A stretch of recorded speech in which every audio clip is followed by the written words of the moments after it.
In a world that keeps telling you you have to forgive to be set free, I'm here to tell you that I'm calling BS to the whole concept of forgiveness. And particularly, I'm going to question the aspect of it that requires of you to let go of what was done to you by someone who has neither acknowledged nor apologized for it. Particularly, I do not agree with maintaining relationships with abusers that we have forgiven, especially when said abusers haven't changed. In truth, if anyone has changed, it is us in how much we tolerate and how many mental gymnastics and how much spiritual bypassing we had to do in order to make ourselves think that it is okay to be in closeness to those who hurt us.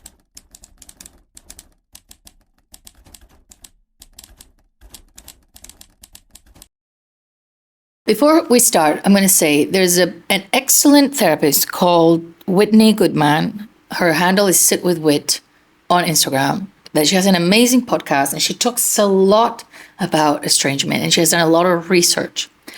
And what was interesting is that the other day she posted a video saying that, a lot of parents are accusing therapists for being the reason why children of emotionally mature parents, generally adult children, are choosing to disconnect from their family of origin. And, she was saying, I need you to, because she was collecting data, she's amazing, she does a lot of research. She said, I need people to give me proof that your therapist or someone has been the one to tell you to estrange yourself from your family of origin. And what I found really interesting is this, that if someone is abusing you, if you go to a therapist and say, you know what, my partner does this and this and this to us, supposedly the therapist isn't supposed to tell you what to do, but eventually the therapist has to move you and steer you towards the direction of leaving that abusive person. But for some reason, parents feel that they're protected from that. So if somebody goes to therapy and says that they've been abused by their parents, the therapist isn't supposed to tell them to cut them off because they're the parents. They're allowed to.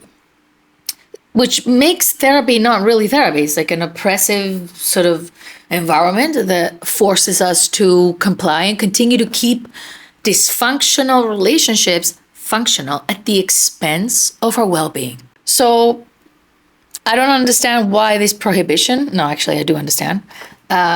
But you see how it's protecting the abusers more than it's protecting the abused. And that is because children are not respected. In patriarchal societies, children are not respected, are not valued. Children are something that you create. Therefore, you start believing that you are the god of those children. And it's something that you own. And it's something that out of kindness or charity, you will be nice to because you have the power to not be nice to them, right? Many of the parents say, I brought you to this life, I can take you out of it. Why? Because they think they're gods. And also by doing all of these things, parents then expect you, and you are obliged to, if you are a good child, especially if you're a good daughter, to when they're old, to take care of them. So the clock is ticking for the parents. You need to take care of them. And if you dare to say no, then we have to blame someone because that's not expected. That's not how it's going, right? How it went. What has changed in the past few years is that although more people have possibly estranged themselves years ago, but it wasn't that accepted. The thing is that as we're collectively addressing our childhood trauma, and as we're collectively healing and collectively coming back to our worth, we are rejecting the whole sort of like idea that family is so sacred that we have to continue to stay attached to these parents no matter what they do to us. And adding all of the whole spirituality of forgiveness and all of that joke, which we're enforcing onto the victims so that they can be free. But in reality, what we're doing was we're setting those who are responsible free, right? We're setting them free because they will be taken care of in their old age and we'll be nice to them. So the whole idea of forgiveness is, I believe, just in the best scenario, a way to gaslight adult children and generally children of abusive people to take on the role of the adult one more time and have more understanding and more empathy for their parent than their parent ever had for them, although they were kids. Can you imagine? You are a child just learning how to be human, but you didn't get empathy or kindness or understanding. So the thing is that we have these traditions that we have to sort of like keep doing. And I think family is one of them, and staying loyal to the family has become one of them. But tradition is just peer pressure from dead people, from those before us. And especially as women, I think it is very important for us to start becoming more critical for whatever or whoever is telling us that our key to our freedom is submission, forgiveness, kindness, be the bigger person when you're literally the smallest. And also, as women, we struggle a lot to tolerate guilt, which is why we will give in and do what is the dutiful thing to do, because we can't deal with feeling guilty that we're not good. So the conditioning for us women for being, good and being perceived as good and being a good daughter is so strong that we will abandon ourselves over and over again. And a lot of people, and I see it in Heal, and I see with women that I've worked, it's almost like, and in the comments that they will say, I prayed for my mother or father to be gone so that I would feel free from them, right? It's almost like there's no other way for someone to claim their lives until their parent is out of their life. It's almost like the parent becomes your responsibility and the burden to carry. And most of you have not only taken on this burden as they grew old, you had this since they were young. You were helping them deal with their addictions, deal with their trauma with your father or your mother. You were helping them get up and go to work. You were helping them maintain the house. You were helping them raise your siblings. So you were birthed into this life as someone who is going to be useful, and you were useful since you were 9. And you have to see it through until the end of their days so that you can finally breathe and live your life the way you want to live your life. But when are you going to live your life, right? That's what I think we should start thinking about.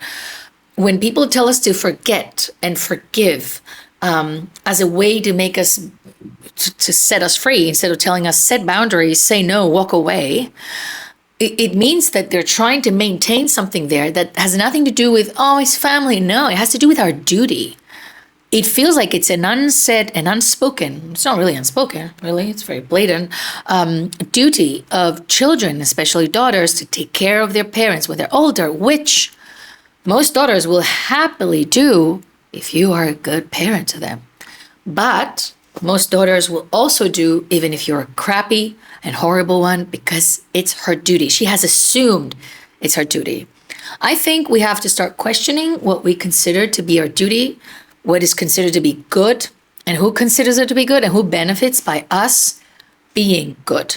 Because most of the time, when women are good, it's someone else's benefiting. It's the patriarchy, it's your family system, your sick family system, is your sick workspace, but your need to be seen as good is so big, and the drive to be seen as good is so instinctual, because it's just ingrained in you since a young age, that you don't really see that. So I do not think forgiveness sets you free. And most people who say that are men, actually, right? All these gurus, well, they happen to be men, and religions are men-centric. Oh, what a coincidence. Forgiveness does not set you free. The truth does. And what we're really doing when we're doing our healing work, which is why it's so powerful and it has been affecting these dynamics that have been normalized for ages, right? Is what we're doing is we are not forgetting what happened to us.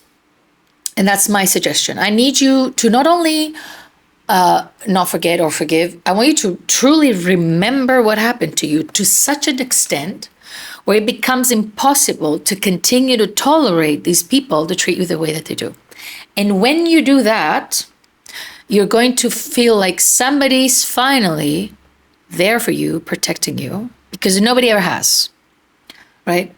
So we have to remember what happened to us. And this is done through when we're doing inner work, when we're doing a childhood audit, right?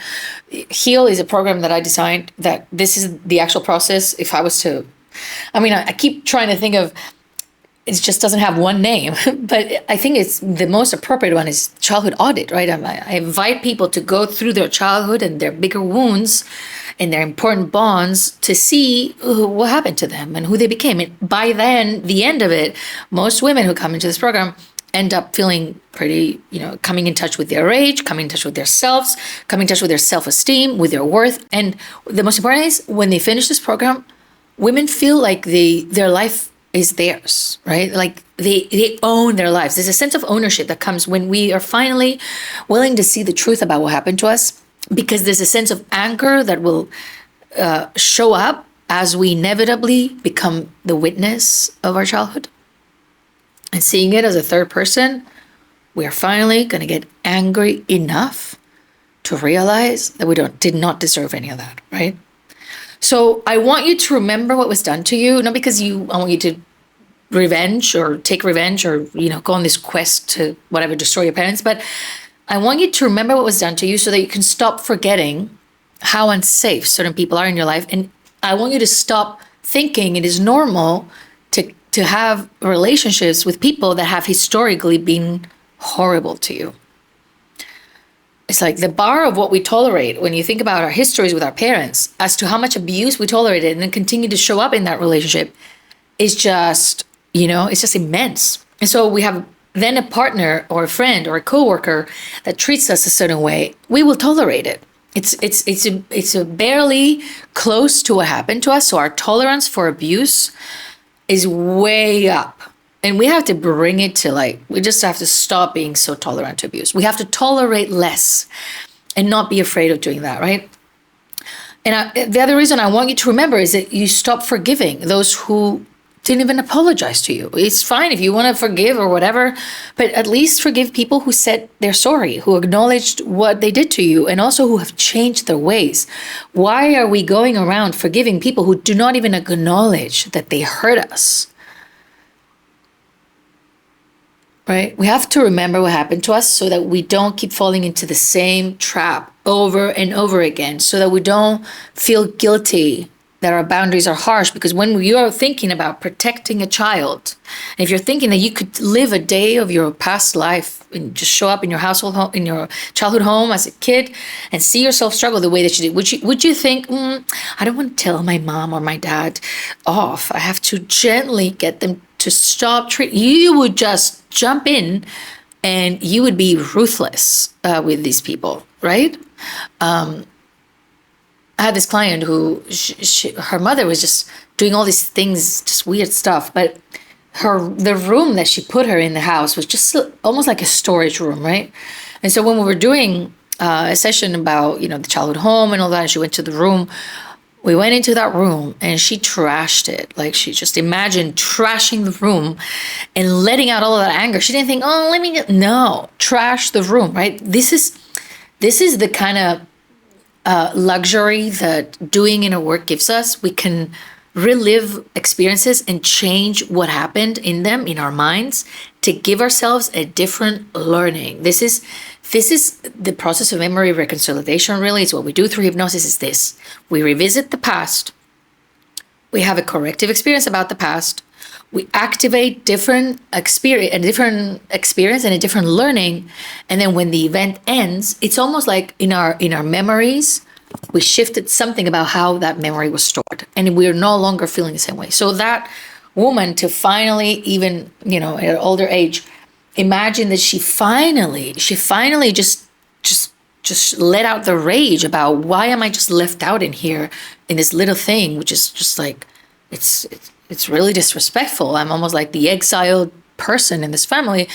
The fact that she was allowing herself to experience that rage then allowed her to stay in her life without feeling that rage to such an extent, right? Because she actually finally gave herself permission to voice it, even if she didn't have to do it for her mother or to her mother, right?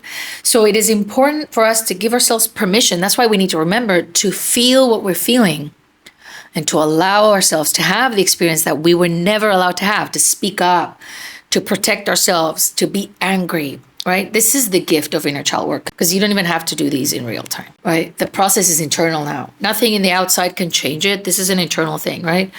So we need to remember what happened to us, because if we forget and we forgive, this is how abuse will get repeated.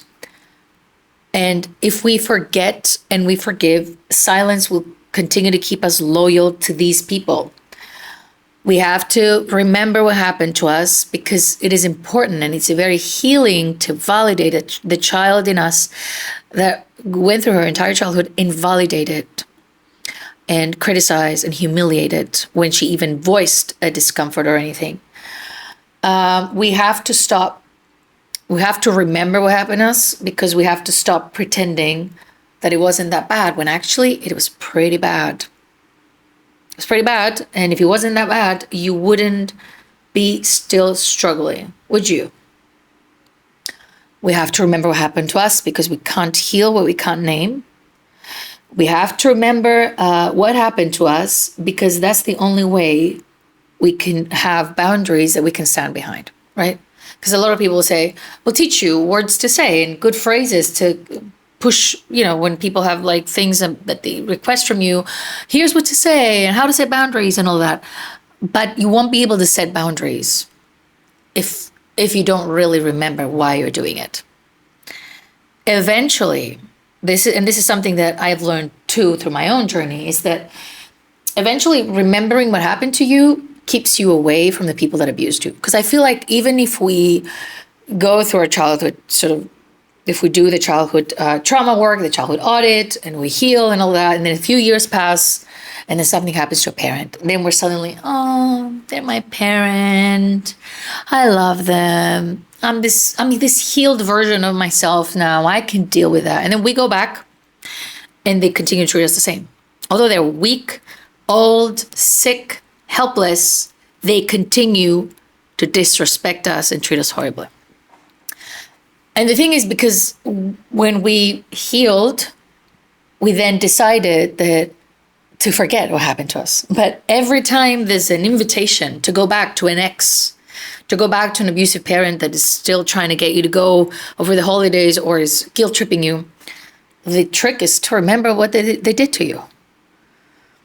But somehow you're being called bitter, stuck in the past, get over it, when the only thing that this is doing for you is helping you stay on course of protecting and valuing yourself enough to not put yourself through these processes. And there's something so liberating. If a person stops tolerating abuse from the very people that you're not really supposed to detach from, they're your parents, then it becomes so much harder to tolerate abuse from others, especially strangers. That doesn't mean you're immune to it, but if you're a person who continues to remember, for example, what men are capable of, what was done to you, what your mom said to you, how she treated you, whatever.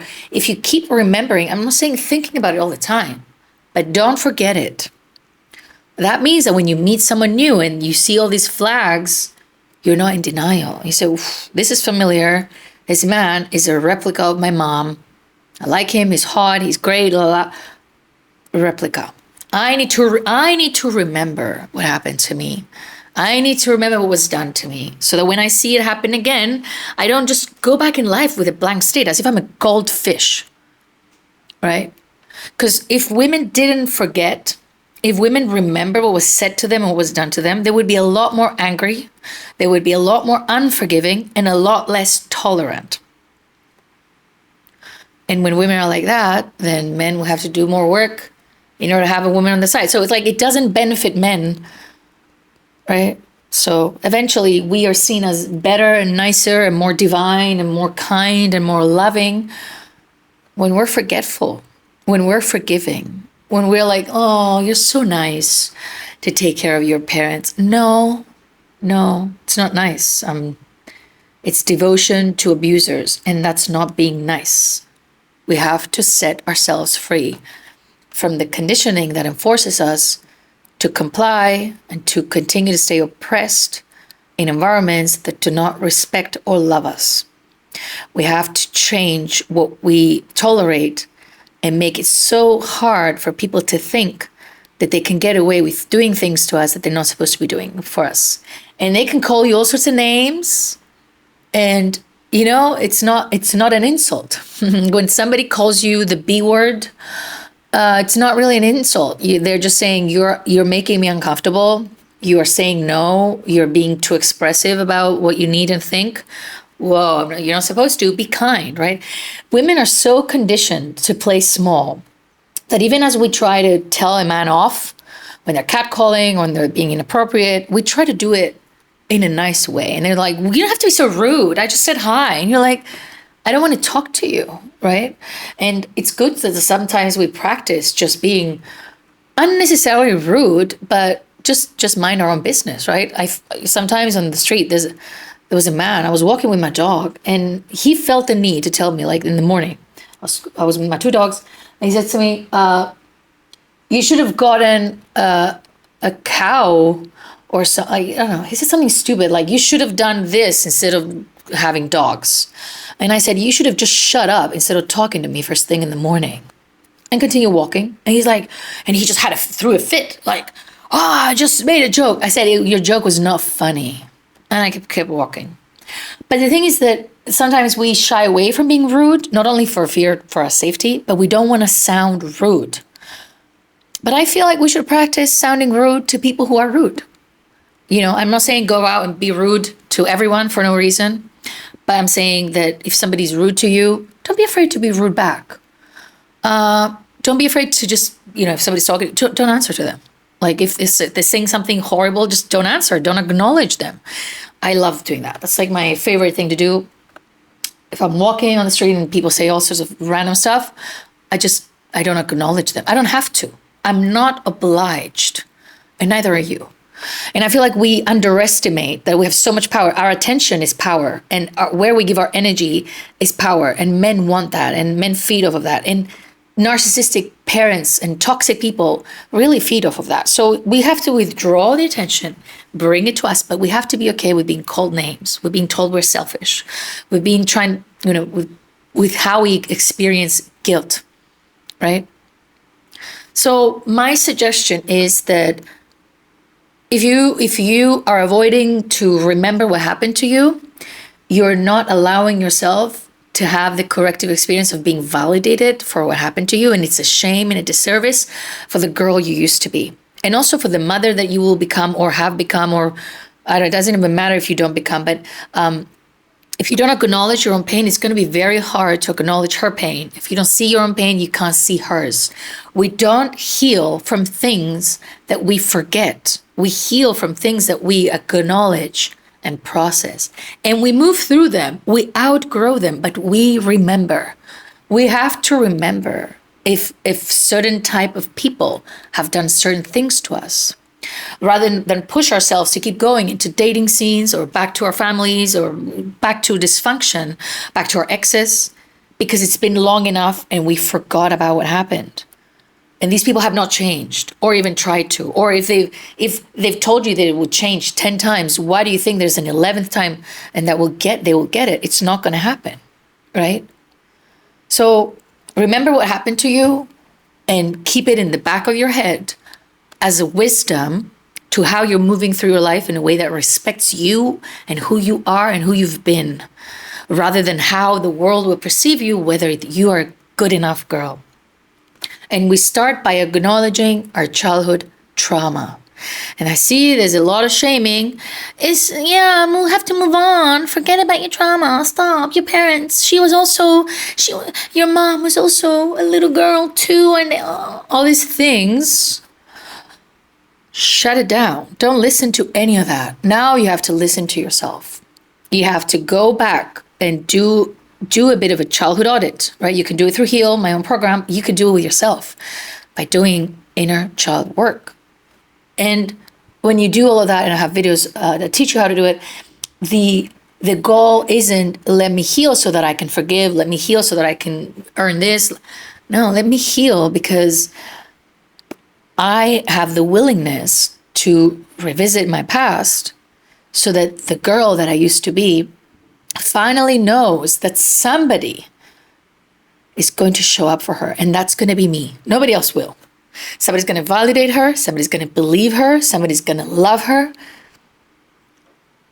Right? If we forgive prematurely or forgive in general, it's like going to that girl and telling her, oh, come on, look at your mom. She went through a lot. Look at your dad.